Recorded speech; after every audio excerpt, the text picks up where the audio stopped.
അസ്സലാമു അലൈക്കും. അൽഹംദുലില്ലാഹി റബ്ബിൽ ആലമീൻ.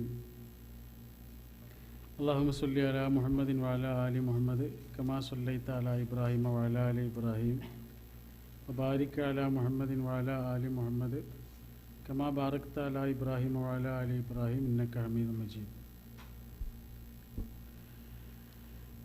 പ്രിയപ്പെട്ട ഗുരുതുല്യനായ മദനി സുഹൃത്തുക്കളെ, സഹോദരികളെ, നമ്മുടെ ഒരുമിച്ച് കൂടൽ ഒരു സ്വാലിഹായ അമലായി, സ്വാലിഹായ അമലുകൾ മാത്രം നമുക്ക് തുണയായി തീരുന്ന ലോകത്ത് ദയാലുവായ അള്ളാഹു സ്വീകരിക്കുമാറാകട്ടെ. ഖുർആൻ പഠിക്കുന്ന ആളുകളോട് കുറച്ച് പറഞ്ഞാൽ മതി. അതുകൊണ്ടാണ് റസൂൽ തിരുമേനി സല്ലല്ലാഹു അലൈഹി വസല്ലമയുടെ പ്രസംഗങ്ങളൊക്കെ വളരെ കുറച്ചേ ഉള്ളൂ. ഏറ്റവും വലിയ പ്രസംഗം അറഫയിലെ പ്രസംഗമാണ്. പക്ഷേ അതുപോലും ഒരു പേജിൽ എഴുതി തൂക്കാൻ മാത്രം കുറച്ചേ ഉള്ളൂ. അതിൻ്റെ കാരണം അള്ളാഹുവിൻ്റെ റസൂൽ സംസാരിച്ചിരുന്നത് ഖുർആൻ അറിയുന്നവരോടായിരുന്നു എന്നാണ്. ഖുർആൻ അറിയുന്നവർക്ക് ചില സൂചനകൾ മതി, ചില ഓർമ്മപ്പെടുത്തലുകൾ മതി, ബാക്കി അവർ പൂരിപ്പിക്കും. അങ്ങനെ ഒരു അനുഭവമാണ് ഖുർആൻ. ഒരു പക്ഷേ ഈ പറയുന്ന ആളേക്കാൾ ആ ഖുർആനിൻ്റെ മധുരവും ആ ഖുർആനിൻ്റെ അനുഭൂതിയും നുകരുന്ന ആളുകളാണ് ഇത് കേട്ടുകൊണ്ടിരിക്കുന്ന ആളുകൾ. അതുകൊണ്ട് നമ്മളൊക്കെ അനുഭവിക്കുന്ന അല്ലെങ്കിൽ ആസ്വദിക്കുന്ന ഈ വചനങ്ങളുടെ ഒരു മാസ്മരികമായ ഒരു തലം ഉണ്ട്.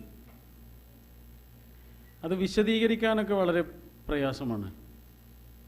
അത് അനുഭവിക്കുന്നതാണ് ഒരാൾ.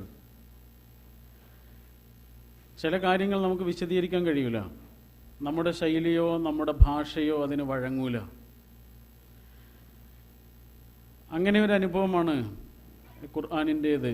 പലപ്പോഴും അതൊരാളുടെ അനുഭവമായി മാറുമ്പോൾ അയാളത് അനുഭവിക്കും. അതനുഭവിച്ചവരുടെ ചരിത്രം പഠിക്കുമ്പോഴും നമുക്ക് മനസ്സിലാകും അവരനുഭവിക്കുന്ന ഒരു കരുത്തുണ്ട്. ജീവിതത്തെ അവർ നേരിടുന്ന ഒരു രീതിയുണ്ട്. അതൊരു സാധാരണ രീതിയാകൂല, വ്യത്യസ്തമായൊരു രീതിയാവും. ജീവിതത്തിലെ കാഴ്ചകളെ അവർ കാണുന്നത് വേറെ ഒരു രീതിയിലാകും. നിങ്ങൾ നോക്കൂ, ഖുർആൻ വരുന്നതിന് മുമ്പുള്ള അറേബ്യയെക്കുറിച്ച് പറഞ്ഞത് അത് ജാഹിലിയത്താണ് എന്നാണ്. ജാഹിലിയത്ത് എന്ന് പറഞ്ഞാൽ വിവരമില്ലാത്ത കാലഘട്ടം എന്നാണ്. അതേ ഉള്ളൂ, ഭാഷയിൽ അതിനർത്ഥം അതേ ഉള്ളൂ. പക്ഷെ അത് വിവരമില്ലാത്ത കാലഘട്ടമായിരുന്നോ? അല്ല. അവിടെ അക്ഷരാഭ്യാസം ഉണ്ടായിരുന്നു, അറിവുണ്ടായിരുന്നു, പണ്ഡിതന്മാരുണ്ടായിരുന്നു, സാഹിത്യകാരന്മാരുണ്ടായിരുന്നു. പിന്നെ എന്തുകൊണ്ട് വിവരമില്ലാത്ത കാലഘട്ടം എന്ന് പറഞ്ഞു? എന്തേ അവർക്ക് നഷ്ടപ്പെട്ട വിവരം? ആ വിവരമാണ് ഖുർആൻ അവർക്ക് പറഞ്ഞു കൊടുത്തത്. ഏതാണ് ആ വിവരം? അത് അള്ളാഹിനെ കുറിച്ചുള്ള വിവരമാണ്. അതുകൊണ്ടാണ് ഇന്നമാ യഖ്ശല്ലാഹ മിൻ ഇബാദിഹിൽ ഉലമാ. ഇൽമുള്ള ആളുകൾ, അറിവുള്ള ആളുകളാണ് മനുഷ്യരുടെ കൂട്ടത്തിൽ അള്ളാഹുവിനെ ഏറ്റവും കൂടുതൽ പേടിക്കുന്ന, സൂക്ഷ്മതയോടുകൂടി ജീവിക്കുന്ന ആളുകൾ എന്ന് ഖുർആൻ പറഞ്ഞു. ആരാണ് ഈ അറിവുള്ള ആളുകൾ എന്ന് പറഞ്ഞാൽ? പ്രത്യേകം ചില ആളുകളാണ് അത്? അല്ല. ചില പണ്ഡിതന്മാരെ കുറിച്ച് മാത്രമാണ് അത് പറഞ്ഞു? അല്ല. ഇൽമ് എന്ന് പറഞ്ഞാൽ അള്ളാഹിനെ കുറിച്ച് ഇൽമുള്ള ഒരാൾ. അയാൾ പാടത്ത് കൃഷി ചെയ്യുമ്പോഴും അയാളുടെ മനസ്സിൽ ആ ഇൽമ് തുടിച്ചുകൊണ്ടിരിക്കും. അയാളൊരു ടാക്സി ഡ്രൈവറാണെങ്കിലും അയാളുടെ നാവിലും അയാളുടെ ചുണ്ടിലും ആ ഇൽമ് തുളുമ്പിക്കൊണ്ടിരിക്കും. അയാളുടെ ജീവിതത്തിൻ്റെ ഏത് വശങ്ങളിലും അല്ലാ അല്ലാ എന്ന ഒരോർമ്മ സ്പന്ദിച്ചുകൊണ്ടിരിക്കും. അതാണ് ആ ഇൽമുള്ള ആൾ എന്ന് പറഞ്ഞാൽ. ആലിമീങ്ങളെ കുറിച്ചല്ല പറഞ്ഞത്.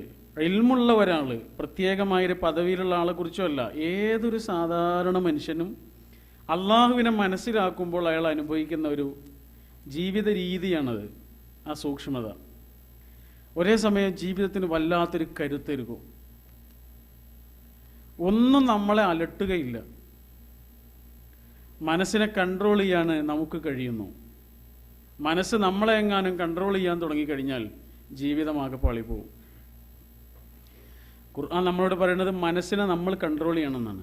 ആ കൺട്രോൾ ചെയ്യാനുള്ള ഒരു ഉപാധിയായിട്ടാണ് അള്ളാഹുവിനെ കുറിച്ചുള്ള അറിവിനെ, ഈമാനിനെ ഒക്കെ നമുക്ക് വിശദീകരിച്ചു തരുന്നത്. അപ്പോൾ നിങ്ങൾ ആലോചിച്ച് നോക്കൂ, നമ്മുടെ കണ്ണ്, ഈ കണ്ണിന് അള്ളാഹു കൊടുത്ത ഡ്യൂട്ടി കാണുക എന്നുള്ളതാണ്. ആ ഡ്യൂട്ടി കണ്ണ് ചെയ്യുന്നുണ്ട്. കാതിന് അള്ളാഹു കൊടുത്ത ഡ്യൂട്ടി കേൾക്കുക എന്നുള്ളതാണ്. ആ ഡ്യൂട്ടി കാത് ചെയ്യുന്നുണ്ട്. നാവിൻ്റെ ഡ്യൂട്ടി പറയുക എന്നുള്ളത് ചെയ്യുന്നുണ്ട്. ഇവയൊക്കെ അള്ളാഹിനെ ശരിക്കും അനുസരിക്കുന്നുണ്ട്. പക്ഷേ എന്താണ് കാണേണ്ടത്, എന്താണ് കേൾക്കേണ്ടത്, എന്താണ് പറയേണ്ടത്, ഇത് തീരുമാനിക്കുന്നത് കണ്ണല്ല, കാതല്ല, നാവല്ല, പിന്നെ ആരാ? മനസ്സാണ്.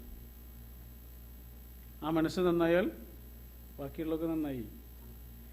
ആ മനസ്സിനെ എങ്ങനെ നമ്മൾ കൺട്രോൾ ചെയ്യാൻ കഴിയുന്ന അവസ്ഥയിലേക്ക് എത്തിക്കഴിഞ്ഞാൽ ബാക്കിയുള്ള ജീവിത മേഖലകളൊക്കെ ശുദ്ധീകരിക്കപ്പെടും. നിങ്ങൾ നോക്കൂ, സൂറത്തുൽ ബഖറ നമ്മൾ പല പ്രാവശ്യം ഓതുകയും പഠിക്കുകയും ഒക്കെ ചെയ്തിട്ടുള്ള ഒരു സൂറത്താണ്. ആ സൂറത്തിൽ ഒരു താലൂത്തിൻ്റെ കഥ പറയുന്നുണ്ടല്ലോ. ആ കഥ പറയുന്ന ഘട്ടത്തിൽ ഖുർആൻ പറഞ്ഞു തരുന്ന ഒരു സംഭവമുണ്ട്. ഫലം അഊദു ബില്ലാഹി മിനശ് ശൈത്വാനിർ റജീം ബിസ്മില്ലാഹിർ റഹ്മാനിർ റഹീം ഫലമ്മ ഫസ്വല താലൂത്തു ബിൽ ജുനൂദ്.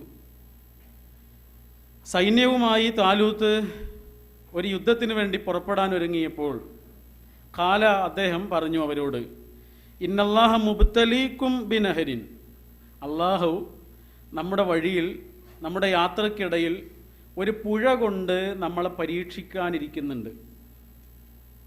ഫമൻ ശരിബ മിൻഹു ഫലൈസ മിന്നി, ആരെങ്കിലും ആ പുഴയിൽ നിന്ന് വെള്ളം കുടിച്ചാൽ അവൻ പിന്നെ എൻ്റെ സംഘത്തിൽ നിന്ന് പുറത്താകും, എൻ്റെ കൂടെ പിന്നെ അവൻ ഉണ്ടാവില്ല. വമല്ലം യത്അംഹു ഫഇന്നഹു മിന്നി, ആരാണോ ആ പുഴയിൽ നിന്ന് വെള്ളം കുടിക്കാത്തത് അവർ പിന്നെയും എൻ്റെ കൂടെ ഉണ്ടാവും.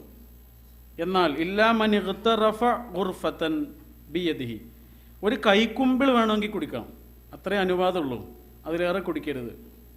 ഇതാണ് നിർദ്ദേശം. എന്നിട്ട് എന്താ സംഭവിച്ചത്? ഫശരിബൂ മിൻഹു ഇല്ലാ ഖലീല, ഇല്ലാ ഖലീലം മിൻഹു, എല്ലാവരും കുടിച്ചു, വളരെ കുറച്ച് ആളുകൾ കുടിച്ചില്ല. അങ്ങനെ പറഞ്ഞത്, എല്ലാവരും കുടിച്ചു, വളരെ കുറച്ച് ആളുകൾ ഒഴികെ. എന്നിട്ട് പിന്നെ പറയുന്നത് ഫലമ്മ ജാവസഹു ഹുവ വല്ലദീന ആമനൂ മഅഹു ഖാലൂ ലാ ത്വാഖത ലനൽ യൗമ ബിജാലൂത വജുനൂദിഹി ഖാലല്ലദീന യظنون അന്നഹും മുലാഖുല്ലാഹ് കം മിൻ ഫിഅത്തിൻ ഖലീലത്തിൻ ഗലബത് ഫിഅത്തൻ കസീറ ബിഇذനില്ലാഹ് വല്ലാഹു മഅസ് സ്വാബിരീൻ, വല്ലാഹു മഅസ് സ്വാബിരീൻ. ആ വെള്ളം കുടിക്കാതെ നിന്ന ആളുകളുണ്ടല്ലോ, എന്ന് പറഞ്ഞാൽ മനസ്സിനെ കൺട്രോൾ ചെയ്ത ആളുകൾ, ആ ഒരു ചെറിയ സൈന്യവുമായി താലൂത്ത് പോവുകയും യുദ്ധത്തിൽ വിജയിക്കുകയും വലിയ ഒരു സൈന്യത്തെ അവർക്ക് തോൽപ്പിക്കാൻ കഴിയുകയും ചെയ്തു എന്നാണ് പിന്നീട് ഖുർആൻ അത് വിശദീകരിച്ചു തരുന്നത്. എന്തിനാണ് ഈ കഥ പറഞ്ഞത്? ഒരു പുഴയുണ്ട് വരാന്, ആ പുഴയിൽ നിന്ന് ആരും വെള്ളം കുടിക്കരുത്, ആരെങ്കിലും കുടിച്ചു കഴിഞ്ഞാൽ, ഒരു കുമ്പിളിലധികം കുടിച്ചു കഴിഞ്ഞാൽ അവർ പിന്നെ എൻ്റെ കൂടെ ഉണ്ടാകില്ല, എൻ്റെ സൈന്യത്തിൽ നിന്ന് പുറത്താകും. അങ്ങനെ മിക്കവാറും ആളുകൾ കുടിച്ചു, വളരെ കുറച്ച് ആളുകൾ കുടിച്ചില്ല. ആ കുടിക്കാത്ത ആളുകളുമായി ആണ് പിന്നെ സൈന്യം മുന്നോട്ട് പോകുന്നത്. അവർ വലിയൊരു സൈന്യത്തെ തോൽപ്പിക്കുകയും ചെയ്തു. എന്തിനാണ് ഈ കഥ നമുക്ക് ഖുർആൻ പറഞ്ഞിരുന്നത്? വളരെ വ്യക്തമാണ്. മനസ്സിനെ കൺട്രോൾ ചെയ്യാൻ കഴിയുന്ന ഒരാൾക്ക് എവിടെയും വിജയം ഉണ്ടാവും. അതിന് കഴിയാത്ത ഒരാൾ ജീവിതത്തിൽ തപ്പിത്തടഞ്ഞുകൊണ്ടേയിരിക്കും. അയാൾ ജീവിതത്തിൽ അവിടെ ഇവിടെ ഇങ്ങനെ മുട്ടിത്തിരിഞ്ഞുകൊണ്ടിരിക്കും. അയാൾ ഒന്നും ആകൂല, എവിടെ എത്തൂല. അയാൾ വിശപ്പ് കൊണ്ട് ചുണ്ടുണങ്ങിയിട്ടുണ്ട്, വിശപ്പ് കൊണ്ട് ശരീരം വല്ലാതെ വെള്ളം ആഗ്രഹിച്ചു തുടിച്ചപ്പോഴും മനസ്സിനെ കൺട്രോൾ ചെയ്തുകൊണ്ട് ഒരു കുമ്പിൾ വെള്ളം കൊണ്ട് ദാഹം അവസാനിപ്പിച്ച ആളുകളുണ്ടല്ലോ, അവർക്ക് അതിലേറെ വലിയ പരീക്ഷണങ്ങൾ നേരിടാനുള്ള കരുത്തുണ്ട്. മനസ്സിനെ കൺട്രോൾ ചെയ്യാൻ കഴിഞ്ഞ ഒരാളെ സംബന്ധിച്ചിടത്തോളം അയാൾക്ക് ജീവിതത്തിൽ വിജയമുള്ളൂ. അല്ലാത്ത ആളുകൾക്ക് വിജയം കിട്ടൂല എന്ന് അത് പറഞ്ഞു തരാനാണ് ഖുർആൻ നമുക്കത് പറഞ്ഞു തന്നെ. അങ്ങനെയാണെങ്കിൽ നമ്മുടെ മനസ്സിനെ നമുക്ക് നമ്മുടെ ഈമാനിനനുസരിച്ചൊന്ന് പരുവപ്പെടുത്താൻ കഴിഞ്ഞാൽ ജീവിതം സാർത്ഥകമാകും. അവിടെയാണ് ആ ഈമാൻ ശരിക്കും നമ്മളെ സ്വാധീനിക്കേണ്ടത്.